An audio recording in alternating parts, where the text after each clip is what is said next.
तो दोस्तों आप देख रहे हैं टॉपिक है आज का मध्य प्रदेश का कि मध्य प्रदेश के राष्ट्रीय उद्यान। तो एमपी पुलिस और एमपी पटवारी के लिए दोस्तों आपका टॉपिक बहुत ही फायदेमंद साबित होने वाला है।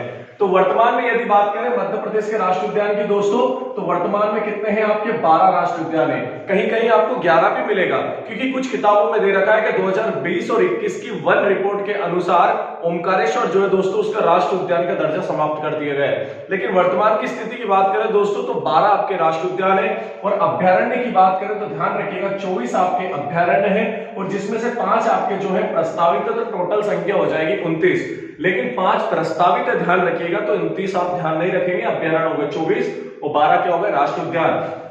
और साथ में देखेंगे कि 6 जो है आपके ध्यान रखिएगा प्रोजेक्ट टाइगर में शामिल किए गए 6 राष्ट्रीय उद्यान हैं और साथ में एक जो है आपका वो अभ्यारण्य है, याद रखिएगा। तो पहले नंबर पे आता है राष्ट्रीय उद्यान में कान्हा किसली, दूसरे में आता है पेंच, तीसरे में आता है संजय, चौथे में आता है सतपुड़ा, पांचवें में आता है बांधवगढ़ और छठे में आता है पन्ना। तो ये 6 तो क्या हो गए दोस्तों आपके, तो 6 हो गए आपके राष्ट्रीय उद्यान। और बात करूं अभ्यारण्य की तो एकमात्र अभ्यारण्य इसमें जिसके अंतर्गत आता है रातापानी अभ्यारण्य। ये कहां पड़ता है दोस्तों, तो ये आपका पड़ता है रायसेन जिले में पड़ता है। इतनी जानकारी आपको यहां से याद रखिएगा। अगर इस वीडियो को आपने पूरा देख लिया तो विश्वास मानिएगा राष्ट्रीय उद्यान से आपका एक प्रश्न भी गलत नहीं होने वाला है। ये मानचित्र आपका इस तरह से आपको दिखाई दे रहा होगा दोस्तों, और मानचित्र में मैंने आपको ये जो आपको स्पॉट दिखाई दे रहे हैं ये है राष्ट्रीय उद्यान के। तो कौन सा राष्ट्रीय उद्यान किस जिले में आता है और उसकी स्थापना कब की गई थी, ये सारी बातें मैं आपको यहाँ पर बताने वाला हूँ। सबसे पहले नंबर पे आता है दोस्तों कूनो राष्ट्रीय उद्यान, ध्यान रखिएगा कूनो। तो ये कहां पड़ता है दोस्तों, तो ये श्योपुर जिले में पड़ता है। कहां पड़ता है, श्योपुर जिले में पड़ता है। और इसकी स्थापना कब की गई थी, तो 2018 में की गई थी। दूसरे नंबर पे आता है दोस्तों माधवगढ़ राष्ट्रीय उद्यान। कौन सा आता है, माधव राष्ट्रीय उद्यान या माधवगढ़ राष्ट्रीय उद्यान। तो इसकी स्थापना जो की गई थी 1958 में की गई थी। और ये किस जिले में पड़ता है दोस्तों, तो ये पड़ता है आपका शिवपुरी जिले में पड़ता है। ध्यान रखिएगा कहां पड़ता है, शिवपुरी जिला। और शिवपुरी जिले से याद रखिएगा कि इस तरफ शिवपुरी जिला लगता है उत्तर प्रदेश को और इधर से लगता है दोस्तों राजस्थान को। तो ये दोनों ही चीजें आपको यहाँ पर याद रखनी है। आगे बढ़ते हैं, इसकी स्थापना तो 1958 को, नोट्स अच्छे से बना, ये आपकी यहाँ पर तैयारी हो जाएगी। आगे बात करते हैं पन्ना जिला। तो पन्ना जिला जो दोस्तों इसकी स्थापना 1981 में की गई थी और ये कौन से जिले में पड़ता है, तो पन्ना जिले में पड़ता है, पन्ना राष्ट्रीय उद्यान। अब आप देखेंगे यहाँ पर कुछ चीजें लिखी है, जूम करके बताते रहना। ये पीटी 1995, ये पीटी क्या है, तो थोड़ा सा इधर आओ। और यहाँ मैंने आपको दे रखा था प्रोजेक्ट टाइगर। पीटी का मतलब क्या होता है, प्रोजेक्ट टाइगर। तो जो 6 राष्ट्रीय उद्यान शामिल थे वही मैं आपको मैप के माध्यम से बताने वाला हूं। तो उसमें से पन्ना जो था आपका राष्ट्रीय उद्यान वो भी प्रोजेक्ट टाइगर में शामिल था, जैसे कि यहाँ पर दे रखा है पन्ना राष्ट्रीय उद्यान, तो वो भी मैंने साथ में लिख दिया है। अगला बात करते हैं चौथे नंबर पे, तो संजय राष्ट्रीय उद्यान। संजय का पड़ता है आपका, तो ध्यान रखिएगा यहाँ पे पड़ता है आपका सीधी जिला। कौन सा जिला पड़ता है दोस्तों, सीधी जिला पड़ता है। इसकी स्थापना की गई थी 1981 में और ये भी प्रोजेक्ट टाइगर में शामिल किया गया था सन 2008 में। अगली बात करता हूं, 5वें नंबर पे आता है आपका बांधवगढ़ राष्ट्रीय उद्यान। सर्वाधिक जो घनत्व वाला राष्ट्रीय उद्यान है वो बांधवगढ़ ही है, क्योंकि प्रत्येक 8 किलोमीटर के दायरे पर एक बाघ यहाँ पर पाया जाता है। ध्यान रखिएगा। तो बांधवगढ़ राष्ट्रीय उद्यान की यदि मैं दोस्तों बात करूं तो इसकी स्थापना की गई थी 1968 में और ये जो प्रोजेक्ट टाइगर में शुरू किया गया था, ध्यान रखिएगा कब शुरू किया गया था, 1993 में। ध्यान रखिएगा। और बांधवगढ़ आपका कहां पड़ता है दोस्तों, तो उमरिया में पड़ता है, ध्यान रखिएगा। ठीक है, ये आपको याद रखना है।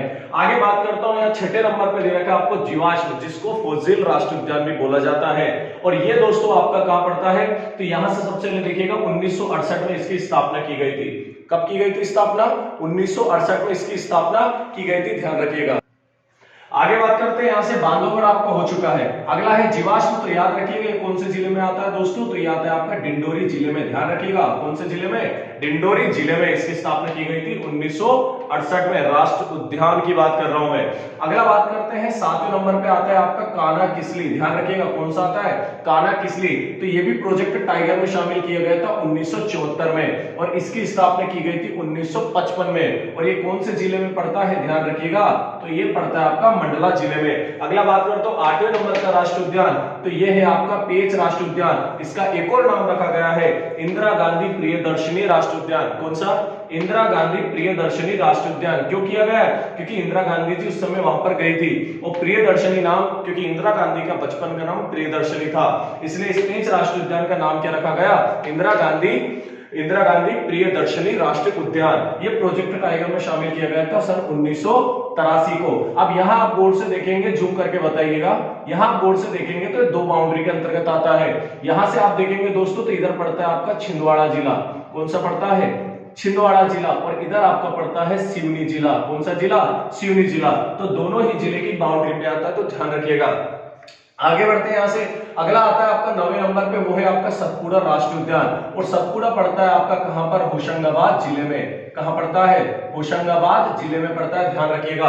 और इसका जो क्षेत्रफल है, माफ कीजिएगा, इसकी जो स्थापना की गई थी 1983 में की गई थी, और ये भी जो है आपका प्रोजेक्ट टाइगर में शामिल किया गया था सन 2000 में, ध्यान रखिएगा। आगे की बात करता हूं, अगला राष्ट्रीय उद्यान आता है 10वें नंबर पे, वो है आपका ओमकारेश्वर, और इसकी स्थापना की गई थी 2004 में। कब की गई थी, 2004 में, और ये पड़ता है आपका खंडवा जिले में। दोस्तों कहां पड़ता है, खंडवा जिले में पड़ता है, ध्यान रखिएगा। आगे बात करता हूं 11वें नंबर की, जो कि दे रखा है डायनासोर राष्ट्रीय उद्यान, और इसकी स्थापना सन 2010 में की गई थी, और ये पड़ता है आपका धार जिले में। कहां पड़ता है, धार जिले में। अब आते हैं 12वें और अंतिम के ऊपर, तो यहां आपको दिखाई दे रहा है सुंदर सा जो है हमारा भोपाल संभाग, ध्यान रखिएगा, कौन सा है, भोपाल संभाग। और यहां से आपके आज के लिए प्रश्न भी होगा, ध्यान रखिएगा। तो भोपाल संभाग में जो राष्ट्रीय उद्यान है वो है आपका वन विहार, और इसकी जो स्थापना की गई थी 1979 में की गई थी। तो यहाँ कौन सा पड़ता है, तो ध्यान रखिएगा, भोपाल संभाग पड़ता है। और संभाग दोस्तों, संभाग बनने से पहले वो क्या रहता है, जिला रहता है। तो ये तमाम चीजें जो मैंने आपके मानचित्र के माध्यम से समझाई है, ये है आपका दोस्तों राष्ट्रीय उद्यान। और इन राष्ट्रीय उद्यान की स्थापना कब की गई थी, ये मैंने आपको बता दिया है। ये राष्ट्रीय उद्यान किस जिले में पड़ता है, ये मैंने आपको बता दिया है। कौन कौन से राष्ट्रीय उद्यान है जो प्रोजेक्ट टाइगर में शामिल किए गए, वो आपके यहाँ पर दिखाई दे रहा है। और एकमात्र राष्ट्रीय अभ्यारण्य जो रातापानी था, वो आपके सामने मैंने यहाँ पर लिख दिया है। तो उम्मीद है दोस्तों आपको वीडियो अच्छा लगा होगा। अच्छा लगा हो तो इस लिंक को शेयर जरूर करिएगा, और अगर थोड़ा बहुत भी डाउट है तो इसको दोबारा से देखिएगा। यकीन मानिएगा, आगामी एमपी पुलिस, वन रक्षक और एमपी पटवारी आप पूरे जोश और जुनून के साथ क्वालिफाई करेंगे। तो मिलते हैं अगले वीडियो में। जय हिंद, जय भारत, वंदे मातरम।